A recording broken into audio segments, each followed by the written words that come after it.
Beaucoup d'entreprises qu'on reçoit sont en plein désarroi sur l'explosion du prix des factures de l'électricité.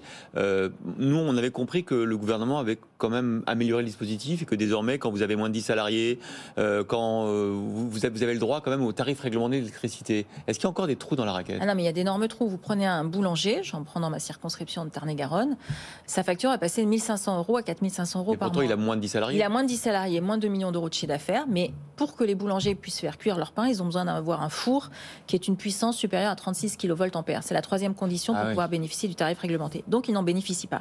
Alors, le gouvernement dit, mais attendez, je vais rattraper les factures électriques. Quand vous serez au-dessus de 325, je crois que c'est 325 € le mégawattheure, on vous en compensera. Sauf que, par exemple, typiquement dans ce cas-là, lui, il va passer de 1 500 € à 4 500 €. Sur les 4 500 €, il va avoir une aide de 900 €. Ce qui fait qu'il lui reste encore une facture à 3 600 €. Bon.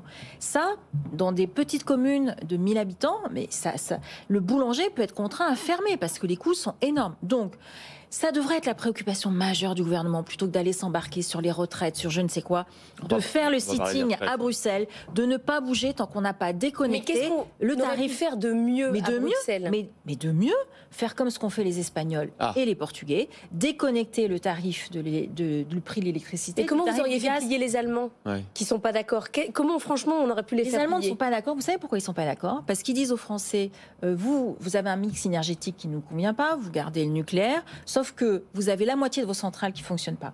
Alors, ce qu'ils nous disent, avant d'aller donner des leçons à tout le monde, vous feriez mieux de faire marcher vos centrales puisque vous avez choisi ce mix énergétique-là.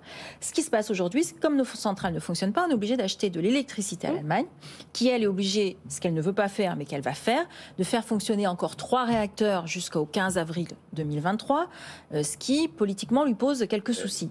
Donc, quand on veut donner des leçons aux autres, ce qu'on a parfois tendance à faire, il vaut mieux être quand même... On ne peut rien faire. Tant qu'on n'a pas démarré nos réacteurs, on est fichu, on n'a pas de poids dans la négo. Donc, ce que devrait faire le gouvernement, c'est d'avoir sur la question d'EDF, puisque c'est la question centrale, à partir du moment où il fait le choix de poursuivre le mix énergétique avec le nucléaire, d'avoir des investissements qui correspondent et pas de traiter EDF comme il a été traité jusque-là. Et je rappelle quand même que le gouvernement est en poste depuis 5 ans. Non. On ne peut pas dire ça. Sur EDF, qui est-ce qui a arrêté l'investissement dans le nucléaire, qui a arrêté Fessenheim?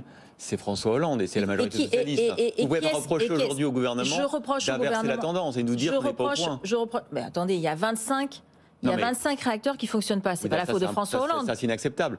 Mais l'arrêt des investissements dans le nucléaire, le fait que la filière a complètement arrêté de recruter les ingénieurs et de les mettre à niveau, c'est pas la faute du gouvernement actuel. C'est plutôt la faute du gouvernement d'avant. Non.